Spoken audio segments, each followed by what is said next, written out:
जय गुरुदेव। प्रश्न: ये कैसे पता चले कि हम साधन में उन्नति कर रहे हैं या नहीं?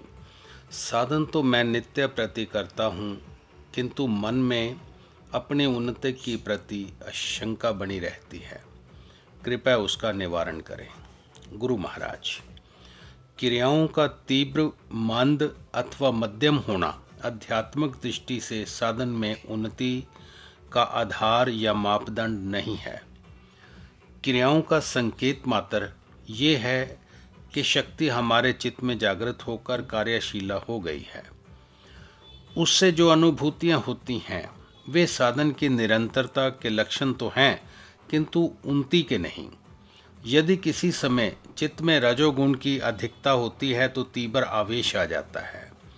यदि चित्त में सत्व गुण का प्राधान्य होता है तो शांत, सौम्य एवं आनंददायक क्रियाएं चलने लगती हैं।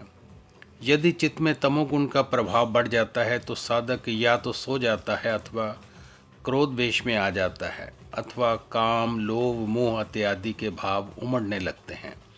चित्त स्थिति सदैव एक समान नहीं रहती।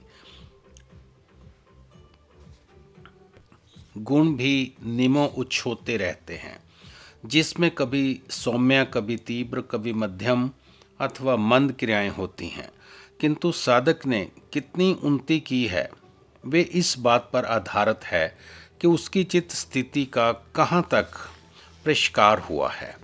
साधक की चित्त वृत्तियाँ कहाँ तक सत्व गुणी हो विकसित हुई हैं, उसके विकार कहाँ तक शांत हुए हैं तथा क्लेशों के आवरण कहाँ तक क्षीण हुए हैं। श्रीमद् भगवत में भगवान कृष्ण जी उद्धव जी को ये प्रश्न किया था, ये कैसे पता लगे कि साधक की साधना ठीक चल रही है, उसकी उन्नति हो रही है। इसके उत्तर में भगवान कृष्ण ने निम्न 3 बातें कही हैं, जिसको प्रमाण मानकर हम अपनी उन्नति के संबंध में निश्चय कर सकते हैं। 1. जगत के विषयों के प्रति साधक का आकर्षण कम हो रहा है या नहीं। यदि आकर्षण कम हो रहा है तो साधन ठीक चल रहा है, यदि नहीं तो कहीं ना कहीं कोई ना कोई कमी है। 5 ज्ञान इंद्रियां, 5 कर्म इंद्रियां और एक मन, इस प्रकार सब 11 इंद्रियां हैं जो सब की सब जगत के विषयों की ओर उन्मुख हैं। जगत के विषय उसका आहार हैं। जीव विषयों को जितना अधिक भोगता है उतनी ही विषय भोग की भूख बढ़ती चली जाती है एवं इंद्रियों तथा मन के विषयों की ओर आकर्षण बढ़ जाता है। सामान्य प्राणी मात्र का यही कर्म है। यह विषय भोग में सुखी या दुखी होता रहता है, किंतु फिर भी अपने सुख का आधार जगत के विषयों को ही मानकर उनके प्रति आकर्षक होता है। यदि साधक इन विषयों में दुख ही दुख की भावना करके उनके प्रति अनासक्त एवं अनाकर्षक होता है तो यही साधक की साधना में उन्नति का मूलभूत प्रमाण है। अतः यदि साधक की चित्त वृत्ति में इस अनासक्ति एवं अनाकर्षण का भाव उत्तर विकासमान हो रहा है तो उसकी साधन में उन्नति हो रही है, अन्यथा नहीं। 2. साधक के मन में भय का भाव विलुप्त होकर यदि निर्भयता आ रही है तो उसका साधन कर्म ठीक चल रहा है, अन्यथा कहीं ना कहीं कोई ना कोई कमी है। मनुष्य के पीछे कई प्रकार के भय लगे हैं। मुझे अमुक वस्तु प्राप्त करने में कोई विघ्न उपस्थित ना हो जाए, किसी प्राप्त विषय का वियोग ना हो जाए, मेरा शरीर कहीं अस्वस्थ ना हो जाए, आदि आदि। सबसे अधिक भय मृत्यु का है, जो प्राणी मात्र के पीछे सदैव लगा ही रहता है। यह सुंदर शरीर जो कि समस्त विषय भोगों को भोगने का माध्यम है, कहीं मुझसे बिछुड़ ना जाए।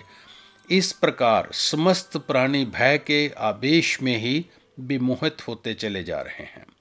इनका कोई और छोर दिखाई नहीं देता। कब यात्रा समाप्त होगी उसे कोई पता नहीं है। फिर भी जीव प्राणियों के इस विभिन्न प्रकार के भय से मुक्त होने एवं तदर्थ जगत के मिथ्यात्व से परिचित होने का प्रयत्न नहीं करता।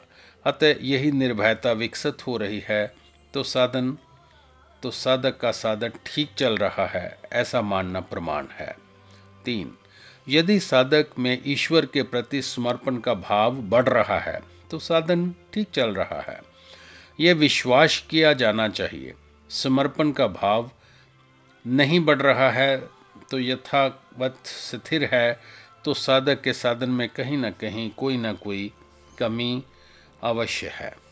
अनुकूल अथवा प्रतिकूल सुख अथवा दुख आदि अथवा लाभ मान अथवा अपमान आदि जिस किसी स्थिति में भी ईश्वर मनुष्य को रखे, उसी परिस्थिति में प्रसन्नता एवं ईश्वर की कृपा का ही अनुभव करना समर्पण कहलाता है।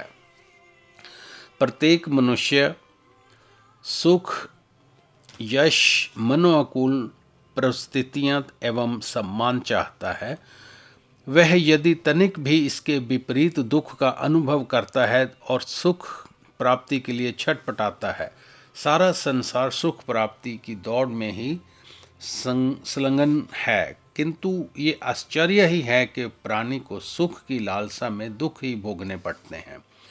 परमार्थ के साधन के लिए ये आवश्यक है कि वह सुख और दुख का भाव हटाकर ईश्वर के प्रति समर्पण भाव को विकसित करे, और जिस तरह से ईश्वर जिस किसी परिस्थिति में उसे रखे, वह उनमें ईश्वर की कृपा का ही अनुभव करे।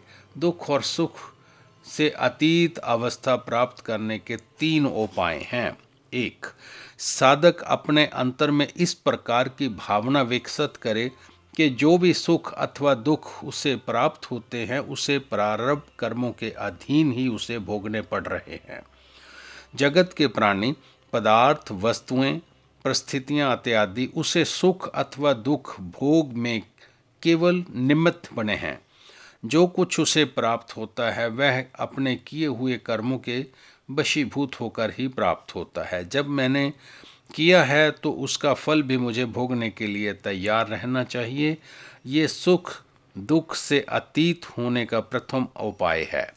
दूसरा उपाय विवेकपूर्ण व्यक्तियों के लिए है। विवेकशील साधक को अपने चित्त में इस प्रकार की भावना विकसित करना चाहिए कि जगत में ना कोई सुख है ना कोई दुख।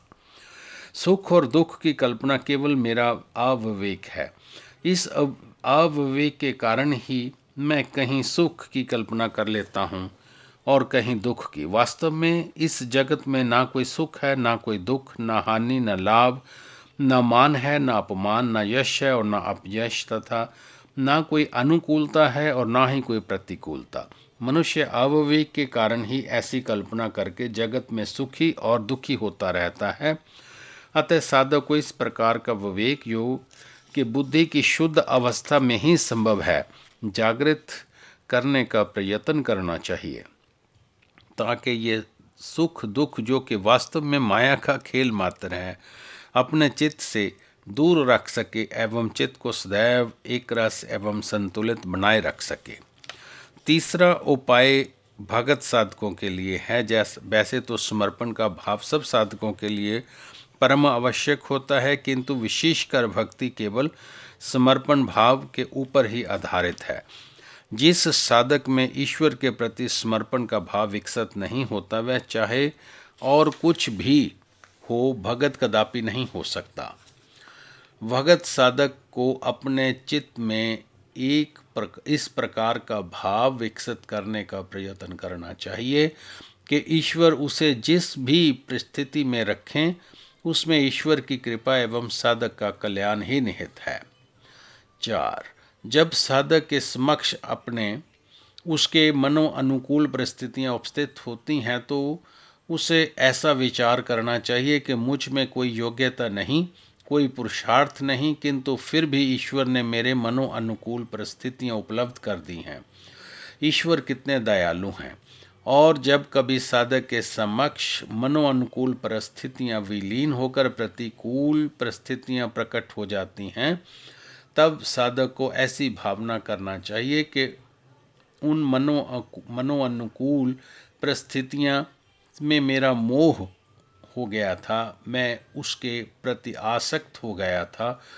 मोहासक्ति के भाव हटाने के लिए ईश्वर ने मेरे समक्ष प्रतिकूल परिस्थितियाँ उपस्थित कर दी हैं। ईश्वर कितने दयालु हैं। इस प्रकार भक्त साधक के मनो अनुकूल अथवा प्रतिकूल परिस्थितियों में ईश्वर की दया की भावना का ही विकास करके सुख दुख से अतीत हो जाना चाहिए। यदि साधक इस प्रकार अपने चित्त में सुख दुख का भाव हटाकर जब ईश्वर के प्रति समर्पण का भाव स्थापित होता हुआ अनुभव करता है तो उसकी साधना ठीक चल रही है, यह माना जाना चाहिए। शक्तिपात द्वारा कुंडलिनी शक्ति के अंतर्मुखी जागृत एवं क्रियाशीला होने पर समर्पण के भाव में एक और बात का समावेश हो जाता है। जब साधक साधना में बैठे तो किसी क्रिया विशेष के होने अथवा ना होने की आकांक्षा तथा किसी क्रिया को रोकने का विचार न करे। ये सब समर्पण के भावना के विपरीत है। साधक का कर्तव्य है कि जो कुछ शक्ति उससे कराती है उसे होने दें, उसमें हस्तक्षेप नहीं करें। यदि अपने मन में किसी क्रिया विशेष की होने की इच्छा वह करता है तो वह क्रिया होती भी है तो वह क्रिया संस्कारों के आधार पर ना होकर के मन की भावना के अधीन होती है। इस तरह साधक समर्पण की भावना से दूर हट जाएगा। यदि साधक के इस भावना का विकास हो रहा है तो उसका साधन कर्म ठीक चल रहा है, अन्यथा नहीं। जय गुरुदेव।